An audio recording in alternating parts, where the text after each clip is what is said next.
This is the brand new and as of right now unreleased Indiana Jones fighter plane chase set. If you're following me on Instagram, which you definitely should because I love to interact with you guys and see all your custom builds, then you would know that I managed to get pretty lucky at a Fred Meyer near me and score quite a few new sets pretty early. I got this new Indiana Jones set and then I got a few copies of both of these new Marvel sets. But today we're going to take a look at this Indiana Jones set and see everything that it has to offer, as well as discussing some of our alternate build plans later in the video. Typically in my reviews I don't really care about the box art, but I do think the back of the box art on this set is particularly noteworthy, being that it replicates a few cool shots from that fighter plane chase scene from Indiana Jones and the Last Crusade.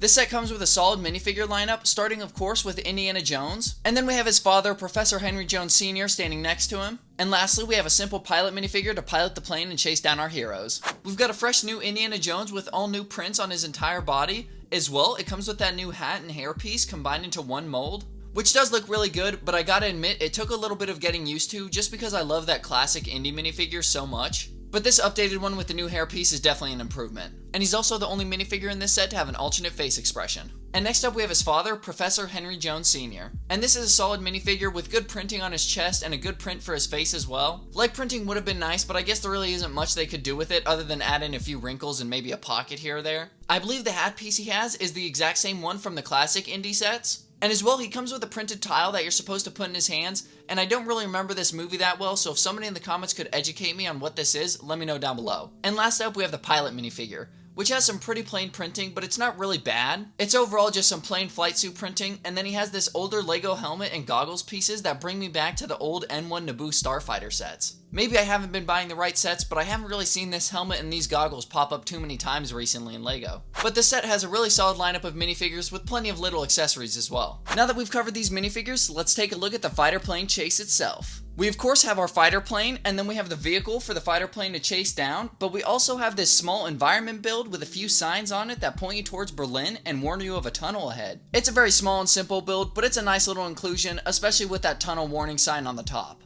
Taking a look at the vehicles though, let's go ahead and start first with our fighter plane. I really like this fighter plane build. I wasn't expecting it to be such a simple build of just plates and bricks being stacked on top of each other, but that's pretty much what it is. The only area that's not like that is the bottom side with all the Technic for the landing gear, but we'll take a look at that later. Starting up front on the plane, we have this front engine with a little bit of greebling out the sides using these bent bar pieces. And then of course at the front we have this propeller that actually spins pretty well and quite freely. It doesn't really take a lot of force to make this propeller go around a few rotations. And then the propeller is completely closed in on the sides using some of these slope pieces and then this larger rounded brick on the top. And then just above that greebling on the side we have some camo stickers that you apply on some slope bricks. This set does make use of quite a few stickers. On the fighter plane alone you put quite a bit of camouflage on there, and then you also use one larger clear one for the canopy here. But these stickers do look really good, and it does add in some nice detail in this camouflage pattern on certain parts of the ship. But as we move from one camo sticker to the next, we end up on the wings, and the wings are a pretty basic build using some angled plates here, but they do have a play feature built in with these stud shooters on either side. Now the plane in the movie doesn't actually have cannons on the wings out here, it's closer to the main body built in front of the cockpit here. And while I don't think these stud shooters look too bad, they are a little bulky, but luckily enough you can peel them off pretty easily, and then you can just fill this empty space with another grill piece. But you do have a stud shooter on either side as an added in little extra play feature. But not only are the stud shooters on the wings a play feature, the wings themselves are a play feature. The wings are actually just attached by two ball joints on either side, so when you want to recreate that iconic tunnel scene from the Last Crusade, when the plane is flying into the tunnel, you can break off both the wings relatively easily and then have it fly in. And with the wings broken off, it exposes quite a number of translucent orange tiles, and I think these are meant to represent the explosion and the flames that you would see once the wings actually break off the plane. With the wings put back on, we can move back into the main body of the plane and get into the cockpit. So the cockpit is made up of one of these large trans-clear half-cylinder pieces with another smaller windscreen on the front. And then as I mentioned earlier, you do have one large sticker to put on this clear piece, so make sure you're extra careful and you don't let any air or dust get underneath that sticker. Overall, I think I did a pretty decent job, but I've never really liked applying these clear stickers. It's always a little tricky, and I would honestly rather Lego just print the part. The windscreen is super easy to put on. It's just attached by two studs on these headlight bricks towards the rear. You can just slide the canopy on from the front, and then when you want to take it off, you can peel off from the bottom. And now with the canopy off, you can get a much better look at the cockpit and the pilot seat inside. The chair on the inside is just built up with a bunch of brown pieces with only two studs to attach your minifigure at the bottom, so you're never going to get their legs stuck in there. And then in front of that, we have a joystick so the pilot can fly the plane with a few meters and gauges on his dashboard in front of him.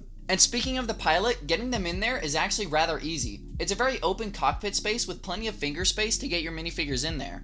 And now that they're seated in there, we can go ahead and put down their goggles, reapply the windscreen, and then they're all good to go and they can chase down the heroes. Before we move on from the cockpit, I will say the only thing I don't like are these two exposed studs on the top and then the back of these headlight bricks. Now, I don't work at LEGO, so I can't 100% say that there was a better way they could have done this, but I will say that it's not really my favorite. But moving behind the cockpit, we get into the rear tail fins on this plane, and then we have just one more camo sticker in between them. And while the rear end of the plane isn't really meant to be anything special, I will say it is a little plain. Now, I'm not saying that it looks bad. Plain doesn't equal bad, but I will say that I do wish there was a little bit of extra detail in there, but I don't really know how else they could have done that without including more stickers, and they already know LEGO fans don't really like stickers. So the back end is very brick built and just plates on top of plates, but it's very effective and it gets the job done. And then from there, we've reached the end of the plane, but there is a little bit on the underside. As I mentioned, we do have some landing gear using this large Technic assembly. Now with the landing gear in the down position like this, it would lead you to believe that these could actually fold up, but it doesn't. Unfortunately, these wheels are static in place in the down position. Without modifying the set or just taking the pieces off, there's no way for this landing gear to fold up. But it does work great as landing gear. You have these two main ones up front, and then we have one smaller third wheel in the back, and it sits perfectly on the ground. So it does work functionally as landing gear, but I would have liked if it could fold up. But then besides the landing gear, we just have the Technic assembly and all those orange pieces that we mentioned earlier meant to represent fire and the explosions. But the landing gear is very secure and it works properly, and overall the plane build is really good. And while I thought the plane build was actually going to be my favorite build from this set, very quickly this little car build has become my favorite. I'm in love with this little build, and I have some really good ideas using a few copies of this set to make an ultimate car build. But I'm getting ahead of myself. We'll save the alternate build plans for the end of the video. I really do like this car build though. I know I'm mostly a flying ships and vehicles kind of guy, but for some reason this dinky little car is really cool to me. There's nothing overly special about this build. I think I just like it because I like the time period and I liked how these vehicles looked. Now I know if you watch the scene from the movie, you know that this little car is actually some dinky little vehicle and it's not anything that looks half as cool as this. But I think this LEGO set did a pretty good job of making that little dinky car look pretty cool and make nerds like me fall in love with it somehow. But up at the front of the car, we have one light on each side using some clear studs, and then we have this large bumper build on the bottom. Then we have a really shiny grille using some vented cheese slopes that leads into the hood and then the windshield of this car. And there is no actual windshield, it's just this bar piece that makes the outline of a windshield, but I do really like how they did that using this piece. But then just behind the windshield, we have the main cab for our two heroes, with our driver on the left and then the passenger on the right. And then on either side of the main cab, we have some stickers to represent the car's doors. And then on the back side of the car, we have some brake lights using these translucent red tiles. And then this larger black rounded tile in the middle meant to represent a spare tire.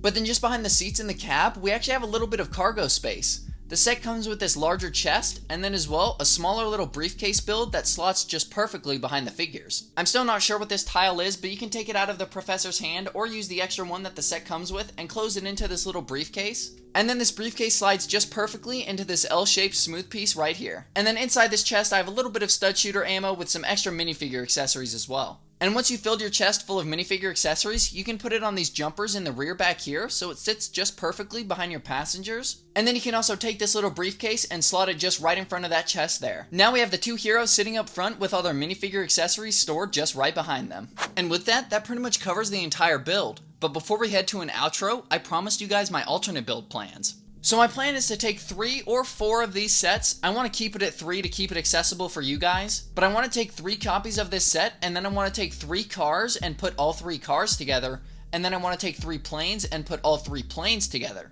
For the planes, I'm going to try and create some sort of flying fortress. And that's definitely foreshadowing if you know what that means. What I want to do is have one main cockpit similar to how it looks now, but then I want to take the 2 extra planes and then put a larger cabin up here with another larger cockpit at the top. So it'll be kind of a double layer thing where we have this cockpit at this elevation here, and then the plane rises to have another cockpit at this level up here. I know it's a little difficult to visualize, but just trust me, once I have these sets, we're going to make a really good alternate build. And as far as this car goes, I actually want to do something kind of similar to the plane. I want to have the main driver and the passenger at this lower level here, and then I want to take the 2 other car builds and create a raised passenger cabin in the rear here. Maybe we can have the 2 drivers at this lower level here, and then we can make this raised passenger cabin into kind of a troop carrier area. I know it doesn't really fit the set, but maybe instead of a passenger area, we can turn it into kind of some troop personnel carrier. And again, I know it's hard to visualize because I don't physically have 2 more to show you guys, but trust me, once it happens, it's gonna be good. But other than that, I hope you guys enjoyed this hopefully short review video. Let me know what you thought down below, and let me know what you think of my alternate build plans as well. And even though I already have my own alternate build plans, I did say at the start of 2023 that I want to use more viewer suggestions, and I think this set would be the perfect set to do it on. And besides that, if you didn't see my community post, I did finally release the instructions for some of my ATTE mods. I released PDF building instructions to all my cockpit and top turret mods to the ATTE. But other than that, I hope you guys enjoyed this video, and if you want to pick up one of these sets for yourself, when it officially goes live and releases, I'll have an affiliate link to the Amazon page down below. Other than that, I'll see you guys next time.